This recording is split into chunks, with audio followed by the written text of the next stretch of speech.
Good morning, everyone. Myself, Rani Vyas from Law Department. Today, we are going to start the art of legal drafting and how legal drafting is most important skill in becoming an advocate. So, we are going to start with the art of legal drafting. Precision and practice એટલે legal drafting જોવા જઈએ તો એક most important skill છે જે advocate પાસે હોવી જ જોઈએ. લીગલ ડ્રાફ્ટિંગ વગર આપણું એડવોકેટ બનવું એ સાવ નકામું થઈ જશે. જ્યારે આપણે જોવા જઈએ તો drafting is the skilled creation of return legal documents. As an advocate આપણે કયા કયા ડોક્યુમેન્ટ્સ છે એ ડ્રાફ્ટ કરવાના આવશે તો આપણે કોન્ટ્રાક્ટ ડ્રાફ્ટ કરવા પડે, ડીડ્સ ડ્રાફ્ટ કરવું પડે, pleadings and more. It demands a deep command of laws, regulation and legal principles to transparently communicate rights, obligations and terms between all parties. એટલે અત્યારે આપણે જોવા જઈએ તો બધા છે એડવોકેટ્સ છે ન્યૂ જનરેશન એ શું ટ્રાય કરતા હોય કે ચેટ જીપીટી ને આપણે કમાન્ડ આપીએ અને ચેટ જીપીટી છે આપણને ડ્રાફ્ટ કરીને આપે.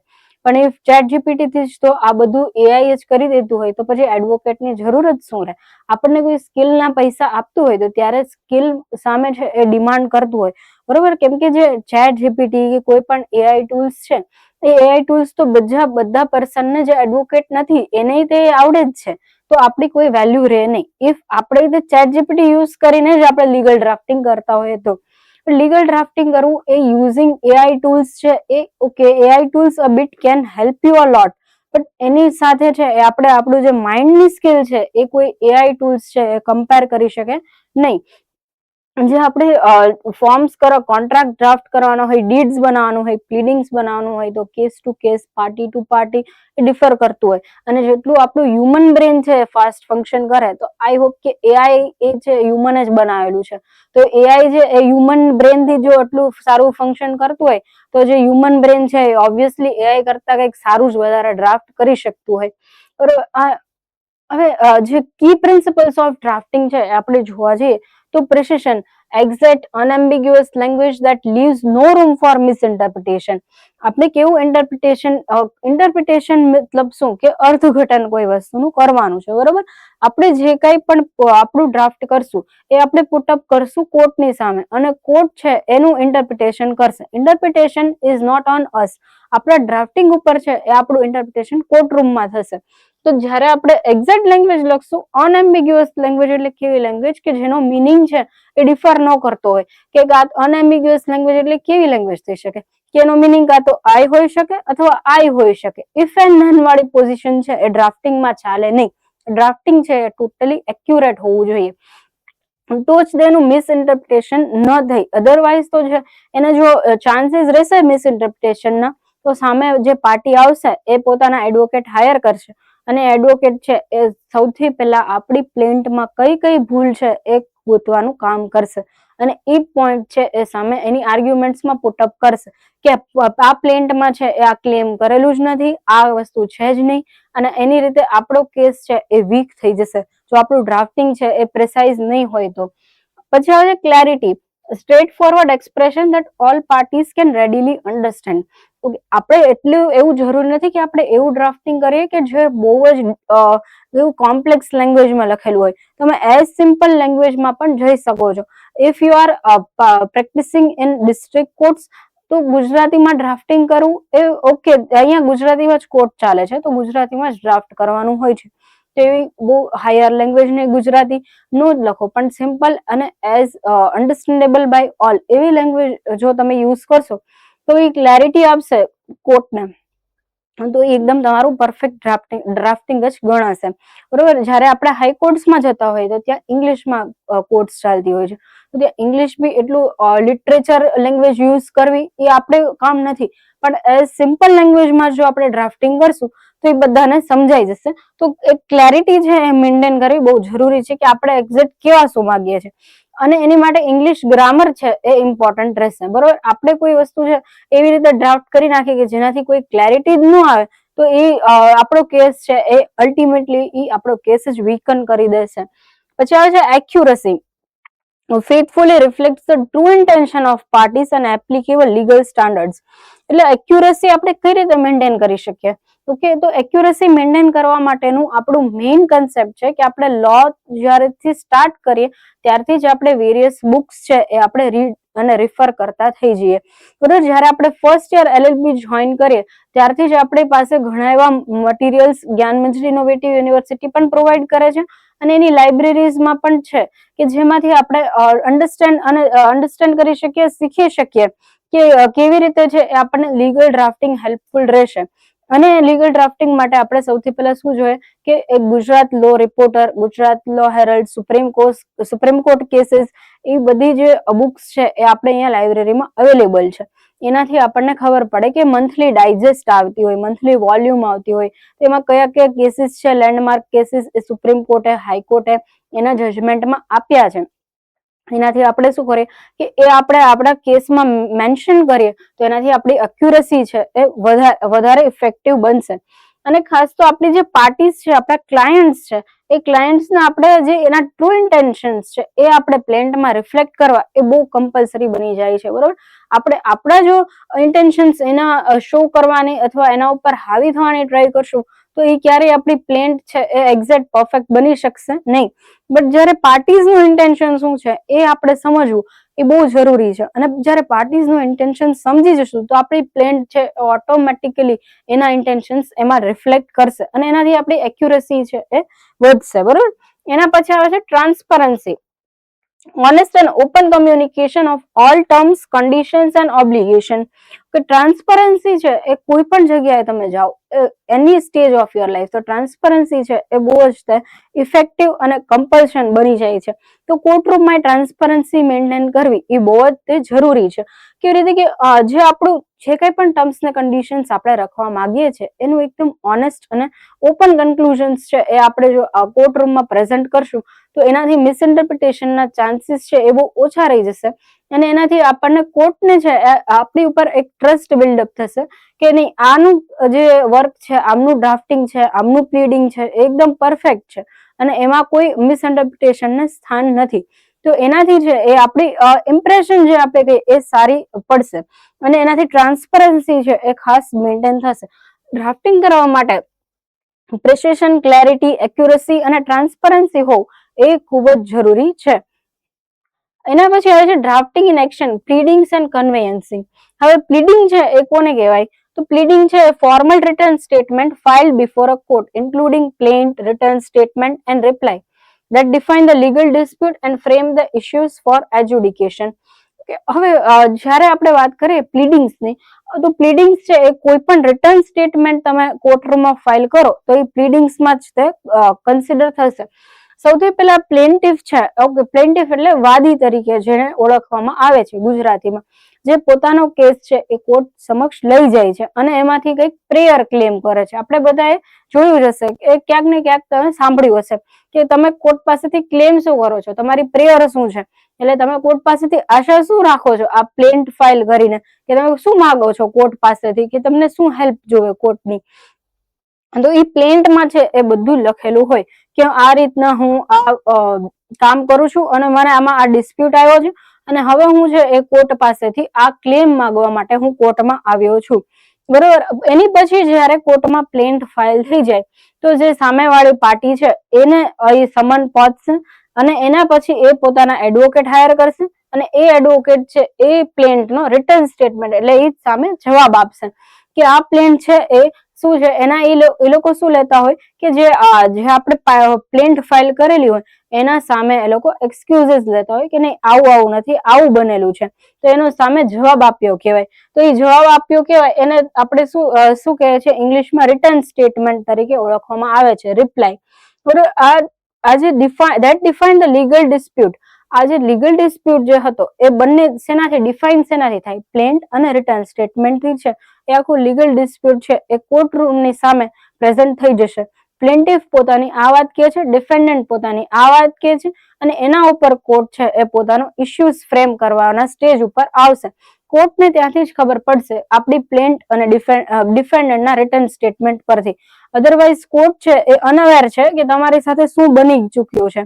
બરોબર, તમારે કોર્ટને કન્વે કરવું હોય તો તમારી પાસે એક જ મેનર છે અને એક જ મેથડ છે કે તમે પ્લેન્ટ ફાઇલ કરો અને સામે જે એડવોકેટ છે એની પાસે એ જ મેથડ છે કે એના રિટર્ન સ્ટેટમેન્ટથી કોર્ટને કન્વે કરે કે કઈ રીતના આખું મેટર ચાલે છે અને લીગલ ડિસ્પ્યુટ એકચ્યુઅલમાં શું હતું. ઓકે, એની પછી આવે છે કન્વેયન્સિંગ. The drafting of documents governing property transfer, sale deed, lease agreement, mortgages and gifts. Both disciplines demand strict adherence to the Indian Contract Act 1872.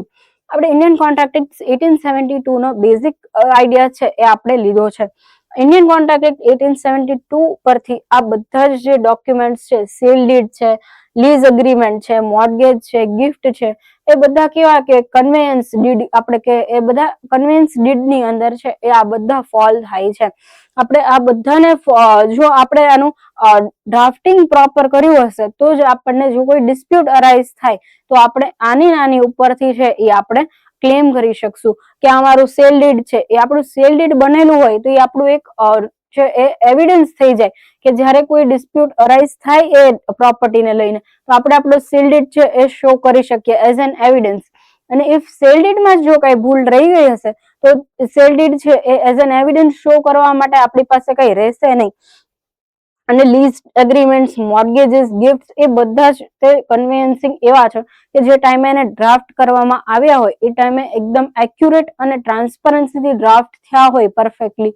તો આગળ જતા ઇફ કોઈ પણ સિચ્યુએશન અરાઇઝ થઈ જાય કે જે આપણે એને એઝ એન એવિડન્સ શો કરવાના આવે તો એમાં છે એ કોઈ પ્રોબ્લેમ રહે નહીં અને આપણે એને એઝ એન એવિડન્સ શો કરી શકીએ અને એની ઇફેક્ટિવનેસ છે એ સારી રહે.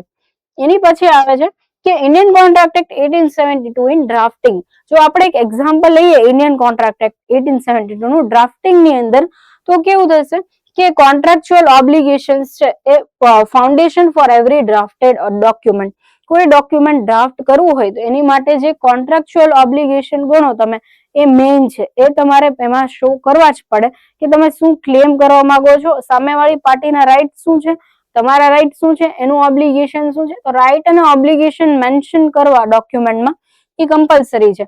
Legal binding ensures enforceability. એટલે જયારે આપણે ડ્રાફ્ટ કરતા હોય ત્યારે આપણે લીગલ બાઇન્ડિંગ છે એ શો કરવું બહુ જ જરૂરી છે.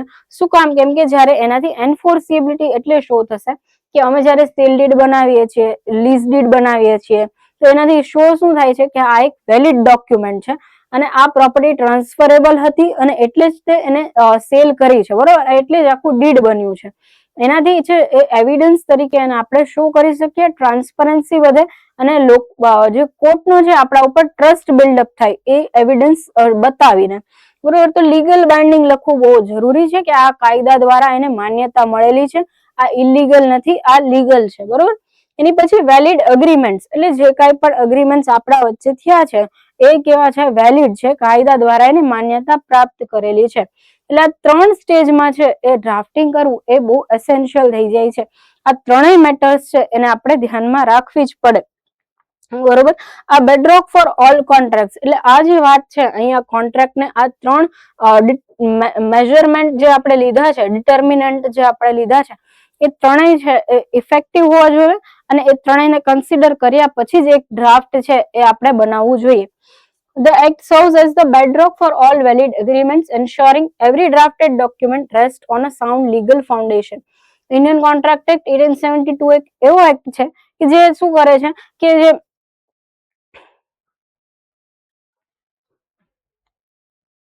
ઇન્ડિયન કોન્ટ્રાક્ટ એક્ટ છે એ બધા જ વેલિડ એગ્રીમેન્ટ્સનો એક બેડરોક તરીકે કામ કરે છે.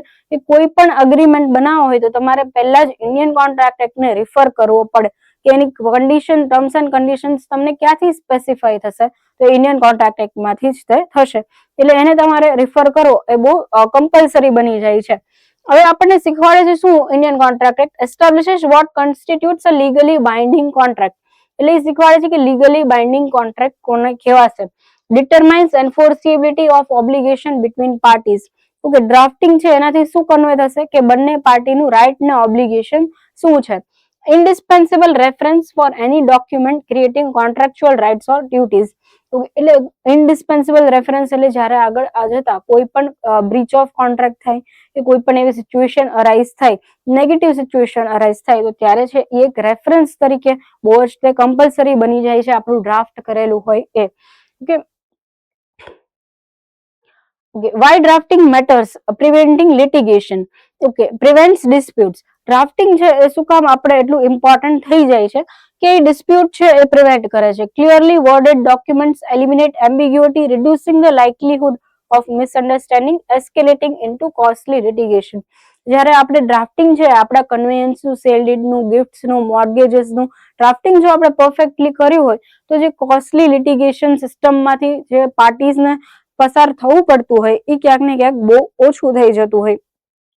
Safeguard rights, precisely define responsibility, protect every party's legal interest and provide remedies in case of breach. જ્યારે કોઈ પણ બ્રીચ ઓફ કોન્ટ્રાક્ટની સિચ્યુએશન અરાઇઝ થઈ જાય તો ત્યારે રેમેડી શું રહેશે એ વસ્તુ છે એ આમાં ડ્રાફ્ટિંગમાં જ આપણે હાઇલાઇટ કરેલી હોવી જોઈએ. A specialized skill, effective drafting requires legal expertise, meticulous attention to detail and consistent practice. હવે આ સ્કિલ છે એક સ્પેશિયલાઇઝ સ્કિલ છે. ઓકે, એડવોકેટ્સ છે એ પોતાની યર્સ ઓફ પ્રેક્ટિસથી આ અચીવ કરતા હોય છે. ઓવરનાઇટ છે આ વસ્તુ અચીવ ન થઈ જાય. આની માટે કન્સિસ્ટન્સી હોવી એ બહુ જરૂરી છે. ડ્રાફ્ટિંગ શીખવું એ એસેન્શિયલ મેટર્સ છે કોઈ પણ એડવોકેટ માટે. ચાહે તમે કોઈ પણ ફિલ્ડ લઈ લો, સિવિલ લો, ક્રિમિનલ લો, રેવન્યુ લો, કોઈ પણ ફિલ્ડમાં તમારે એઝ એન એડવોકેટ પ્રેક્ટિસ કરવી હોય તો ડ્રાફ્ટિંગ છે એ બહુ એસેન્શિયલ છે. અને એના વગર એક લોયર છે એ સક્સેસફુલ એડવોકેટ ક્યારેય બની જ ન શકે. એટલે એ સ્પેશિયલાઇઝ સ્કિલ ડેવલપ કરવા માટે તમારે ઓવરનાઇટ તો કોઈ એનો ફોર્મ્યુલા નથી કે આપણે લઈ લઈએ અને સમ થઈ જાય અને આન્સર આવી જાય. પણ એ સ્કિલ અચીવ કરવા માટે તમારે ડે 1 થી તમારે મહેનત કરવી પડે, ત્યારે છે એ આ સ્કિલ છે એ તમે અચીવ કરી શકો. Okay, the synergy of law and drafting, એટલે આની સિનર્જી છે એ કેવી રીતના સ્ટાર્ટ થાય છે. તો legal framework the Indian contract act 1872 establishes the governing rules for all agreements. કે કોઈ પણ અગ્રીમેન્ટ્સ માટે એના રૂલ્સ છે એ ગવર્નિંગ રૂલ્સ છે એ ક્યાંથી ડિફાઇન થશે? ઇન્ડિયન કોન્ટ્રાક્ટ એક્ટમાંથી એ વસ્તુ ડિફાઇન થવાની છે. એના પછી આવે છે ડ્રાફ્ટિંગ. તો ડ્રાફ્ટિંગ છે એ translate legal principle into precise binding return documents. Okay, drafting છે શું કરે છે કે જે એના લીગલ પ્રિન્સિપલ્સ છે એને પ્રિસાઇઝ અને એક્યુરેટલી શો કરવાની એ મેથડ છે. Pleading, present source rights and obligation effectively before court of law. Draft કર્યા પછી આપણે પ્લીડ કરીએ છીએ એટલે આપણે એ કોર્ટ રૂમમાં છે એ પ્રેઝન્ટ કરીએ છીએ properly. And conveyancing applies contractual principles to secure and transfer property rights. જે પ્રોપર્ટી રાઇટ્સ હોય છે આપણે એક્ઝામ્પલ્સથી જોયું કે સેલ ડીડ લ્યો, મોર્ગેજ લ્યો, લીઝ એગ્રીમેન્ટ લ્યો, ગિફ્ટ્સ લ્યો, એ બધું છે કન્વેયન્સિંગની અંદર એ રિફ્લેક્ટ થશે. So thank you everyone. This was